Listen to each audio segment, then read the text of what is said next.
সুপ্রিয় দর্শক, আসসালামু আলাইকুম। আপনাদের সবাইকে স্বাগত জানাচ্ছি টক উইথ সিরাজের এখনকার আলোচনায়। আপনাদের সঙ্গে আছি আমি সিরাজুল ইসলাম। দর্শক, ইরান দাবি করেছে জর্দানের আল আজরাক বিমান ঘাঁটিতে তারা হামলা চালিয়েছে এবং সেই হামলায় 3টি মার্কিন F-35 যুদ্ধ বিমান ধ্বংস হয়েছে এবং 3টি মারাত্মকভাবে ক্ষতিগ্রস্ত হয়েছে। ওই হামলায় কয়েকজন মার্কিন সেনা অফিসার এবং টেকনিক্যাল ও মেইনটেন্যান্স পার্সোনেল অর্থাৎ বিমান রক্ষণাবেক্ষণকারী লোকজন নিহত হয়েছে, বেশ কয়েকজন। এপাশে মার্কিন প্রেসিডেন্ট ডোনাল্ড ট্রাম্প ক্ষিপ্ত হয়ে হুমকি দিয়েছেন ইরানকে তারা গুঁড়িয়ে দেবেন। আইআরজিসি ঘোষণা দিয়েছে জর্দান থেকে মার্কিন সেনা চলে না যাওয়া পর্যন্ত লড়াই অব্যাহত থাকবে। এপাশে পাকিস্তান জানিয়েছে যে তারা আমেরিকা এবং ইরানকে আবার সেই সমঝোতায় ফিরে আনার চেষ্টা করছে। ইসরায়েলি গণমাধ্যম টাইমস অফ ইসরায়েল বলছে কূটনৈতিক প্রক্রিয়া নাকি অনেকটা এগিয়েছে। তবে এর সাথে নতুন করে যুক্ত হয়েছে আরেকটি খবর, সেটি হচ্ছে ইরানের পক্ষে গুপ্তচর বৃত্তি বা গোয়েন্দা বৃত্তি করার জন্য ইসরায়েলের আরও একজন নাগরিককে আটক করা হয়েছে। এই নিয়ে গত কয়েক মাসের ভেতরে বেশ কয়েকজন ইসরায়েলি নাগরিককে ইরানের পক্ষে গোয়েন্দা বৃত্তির জন্য আটক করা হলো। সুপ্রিয় দর্শক, এখনকার আলোচনায় এই বিষয়গুলো নিয়ে বিস্তারিত আলোচনা হবে। আশা করি আলোচনা ভালো লাগবে, আর যদি ভালো লাগে তাহলে শেষ পর্যন্ত সঙ্গে থাকবেন, লাইক কমেন্ট শেয়ার করবেন এবং চ্যানেলটি সাবস্ক্রাইব করে সাথেই থাকবেন। চলুন দর্শক, আমরা বিস্তারিত আলোচনা করি। দর্শক, আপনারা সবাই জানেন গত রাতে মার্কিন বাহিনী ইরানের বিশেষ করে কেশম দ্বীপে একটা বড় রকমের হামলা চালিয়েছে, যে হামলায় ভবন ধসে বিধ্বস্ত হয়ে চাপা পড়েছে মা বাবা এবং তাদের ছোট্ট একটি কন্যা সন্তান। এরপর ইরান জর্দান এবং কুয়েতে হামলা চালিয়েছে। ইরানের আইআরজিসি দাবি করছে যে তারা ভয়াবহ রকমের হামলা চালিয়েছে, যে হামলায় জর্দানের আল আজরাক বিমান ঘাঁটিতে 3টি মার্কিন F-35 যুদ্ধ বিমান ধ্বংস হয়েছে এবং 3টি মারাত্মকভাবে ক্ষতিগ্রস্ত হয়েছে, আর বেশ কয়েকজন সেনা অফিসার নিহত হয়েছে। শুধু সেনা অফিসার নিহত হয়নি, কয়েকজন বিমান রক্ষণাবেক্ষণকারী টেকনিক্যাল অ্যান্ড মেইনটেন্যান্স পার্সোনেল তারাও নিহত হয়েছে। আইআরজিসি বলেছে যতক্ষণ পর্যন্ত জর্দানের মুসলিম ভূখণ্ড থেকে মার্কিন সামরিক বাহিনী চলে না যাবে ততক্ষণ পর্যন্ত তাদের বিরুদ্ধে লড়াই চলবে। আইআরজিসি আরও বলেছে তাদের ভাষায়, তাদের বিবৃতিতে, যে মার্কিন বাহিনী হচ্ছে শিশু হত্যাকারী বাহিনী। এই বাহিনীর এই মধ্যপ্রাচ্য অঞ্চলে থাকার কোনো অধিকার নেই, থাকার কোনো প্রয়োজন নেই, তাদেরকে এখান থেকে যেতেই হবে। এদিকে আইআরজিসি কুয়েতের আলী আল সালেম বিমান বন্দরেও হামলা চালিয়েছে। এই দুই জায়গায়, কুয়েত এবং জর্দান, দুই জায়গায় ব্যালিস্টিক ক্ষেপণাস্ত্র দিয়ে হামলা চালিয়েছে ইরান, এবং ইরান বলছে হামলা তো সফল।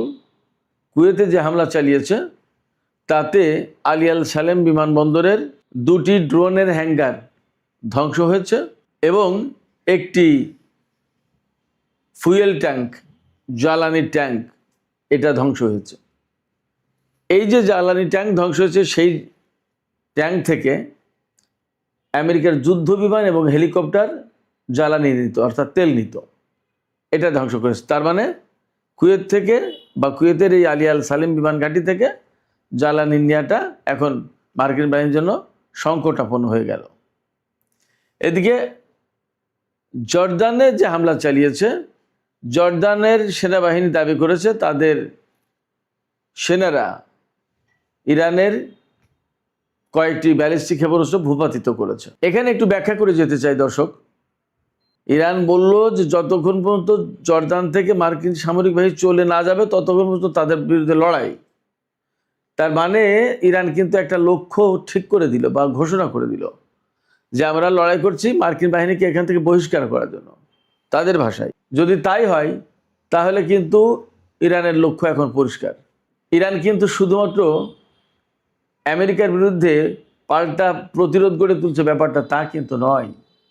তাদের এই ঘোষণার মধ্য দিয়ে পরিষ্কার হলো যে তারা জর্দান থেকে বা এই অঞ্চল থেকে, মধ্যপ্রাচ্য অঞ্চল থেকে মার্কিন বাহিনীকে তাড়িয়ে দিতে চায়, বহিষ্কার করতে চায়। এবং তারা বলছে কি, যে এরা শিশু হত্যাকারী কোনো সামরিক বাহিনীকে এই অঞ্চলে প্রয়োজন নেই, ইরান বলছে। ব্যাপারটা যদি তাই হয়, তার মানে হচ্ছে যে ইরান এখন চাইছে আমেরিকার সামরিক বাহিনী এই অঞ্চল থেকে চলে যাক। এটা কিন্তু মোটামুটি তারা তাদের লক্ষ্য ঘোষণা করে দিল। জর্দান এবং কুয়েতে যে সমস্ত হামলা হয়েছে, সেই হামলা বেশ তীর্যক হামলা, তীব্র হামলা হয়েছে, বড় রকমের হামলা হয়েছে, এটা পরিষ্কার বোঝা যাচ্ছে। এই হামলার পর প্রেসিডেন্ট ডোনাল্ড ট্রাম্প বলেছেন যে ইরানের বাহিনীকে একেবারে গুঁড়িয়ে দেওয়া হবে। তার মানে হচ্ছে যে হামলাটা খুব বড় রকমের হয়েছে। ইরান যে ক্ষয়ক্ষতির কথা দাবি করছে, যে 3টি F-35 যুদ্ধ বিমান ধ্বংস, 3টি F-35 যুদ্ধ বিমান ক্ষতিগ্রস্ত, কয়েকজন সেনা কর্মকর্তা এবং টেকনিক্যাল অ্যান্ড মেইনটেন্যান্স পার্সোনাল নিহত, তারপরে কুয়েতে জ্বালানি ট্যাঙ্কার, ড্রোনের হ্যাঙ্গার ধ্বংস, এই সমস্ত থেকে বোঝা যাচ্ছে যে ভালো রকমের ক্ষয়ক্ষতির মুখে পড়েছে মার্কিন সামরিক বাহিনী। ইরান তাই দাবি করছে।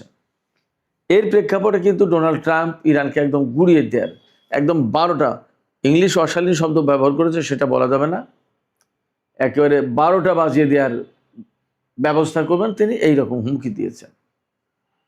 তাতে বোঝা যাচ্ছে যে ইরান তাদের হামলা মোটেই হালকা করেনি, বরং জোরদার করেছে এবং তারা একটা লক্ষ্য নিয়ে এখন কাজ করছে, সেটা হচ্ছে মধ্যপ্রাচ্য অঞ্চল থেকে মার্কিন সেনাদেরকে সরিয়ে দেয়া। ডোনাল্ড ট্রাম্প যদিও এইরকম বারবার ইরানকে গুঁড়িয়ে দেওয়ার বা মুছে দেওয়ার বা একদম শেষ করে দেওয়ার হুমকি দিচ্ছেন, কিন্তু তিনি বাস্তবে এই পর্যন্ত এইরকমের বড় কোনো হুমকি বাস্তবায়ন করতে পারেননি। এটা আমরা মোটামুটি কম বেশি দেখছি।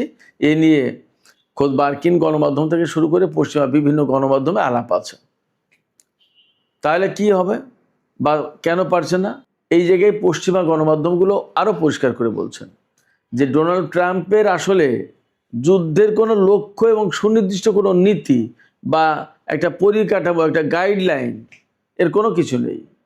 তিনি যে কেন যুদ্ধ করছেন, কিভাবে করছেন, কেন, কোথায় গিয়ে থামবেন, তার লক্ষ্যটা কি কি হলে তিনি যুদ্ধ বন্ধ করেন, কোনো কিছু পরিষ্কার নেই। একবার বলেছেন সরকার পরিবর্তন, একবার বলেছেন পরমাণু কর্মসূচি ধ্বংস করা, একবার বলছেন হরমুজ প্রণালী ওপেন করা, ইত্যাদি ইত্যাদি। এখন কোন লক্ষ্য নিয়ে যুদ্ধ করছে তার পরিষ্কার না। সেই কারণে ডোনাল্ড ট্রাম্পের এই যে হুমকি, যে তিনি ইরানি বাহিনীকে বা ইরানকে একদম গুঁড়িয়ে দেবেন বললেন, যেটা, এই হুমকিটা বাস্তবায়ন করতে পারবেন কিনা তিনি, সেটা বেশ একটা প্রশ্নের ব্যাপার। সেটা নিয়ে মানুষের ভিতরে একরকমের হালকা কৌতূহল আছে। তার এই কথাবার্তা অনেকটা মানুষের কাছে খেলো হয়ে গেছে।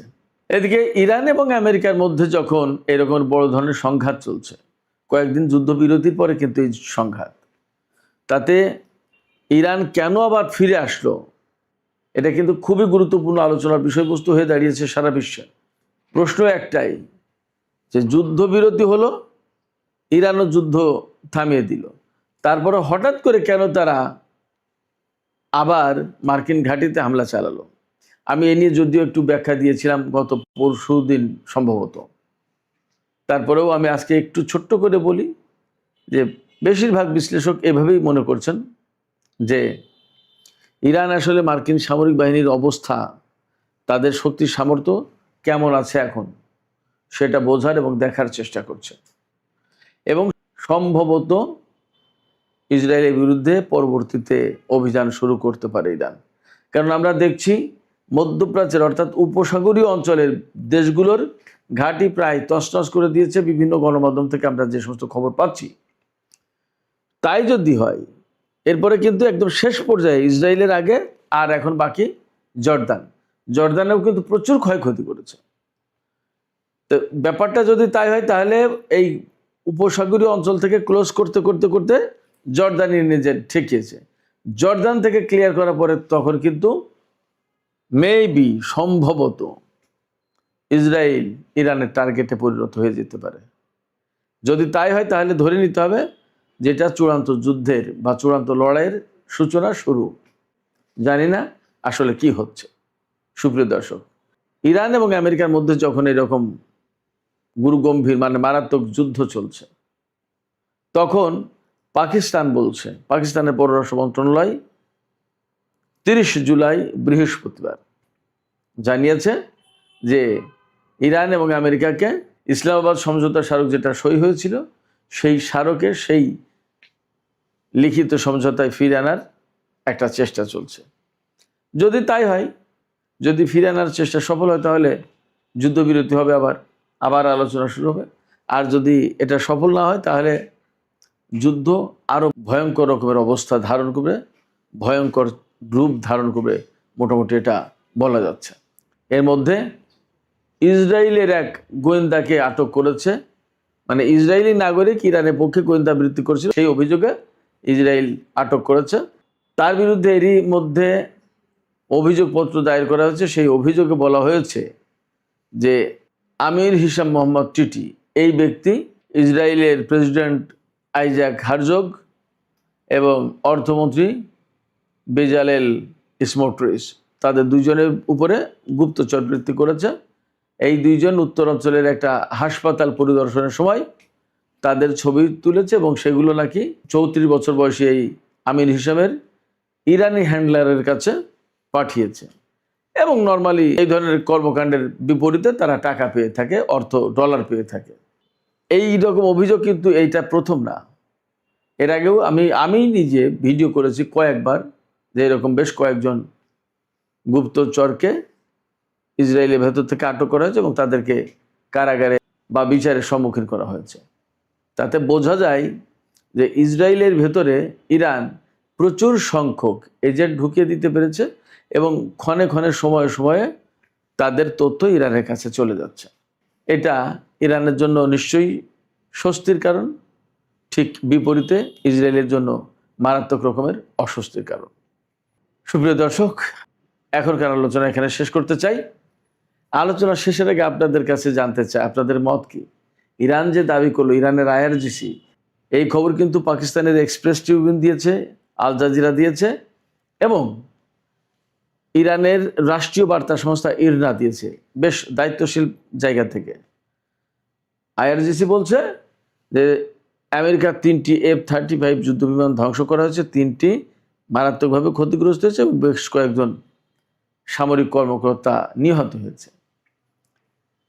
আপনারা কি মনে করছেন, এই খবরের সত্যতা কেমন বলে আপনাদের কাছে মনে হয়? 1, 2 হচ্ছে, আপনারা কি মনে করছেন যে ইরান আসলে চূড়ান্ত লক্ষ্য নিয়েই এই সাম্প্রতিক যুদ্ধ, অর্থাৎ 29 জুলাই থেকে যে যুদ্ধ শুরু করেছে, এই যুদ্ধটা শুরু হলো চূড়ান্ত লড়াইয়ের লক্ষ্যে? আপনাদের মতামত জানিয়ে কমেন্টে লিখতে পারেন। আর ভিডিও ভালো লাগলে লাইক, কমেন্ট, শেয়ার করবেন এবং চ্যানেলটি সাবস্ক্রাইব করে সাথেই থাকবেন। দর্শক, এখনকার আলোচনা এখানে শেষ করতে চাইছি। আপনারা সবাই অনেক অনেক ভালো থাকুন। আল্লাহ হাফেজ।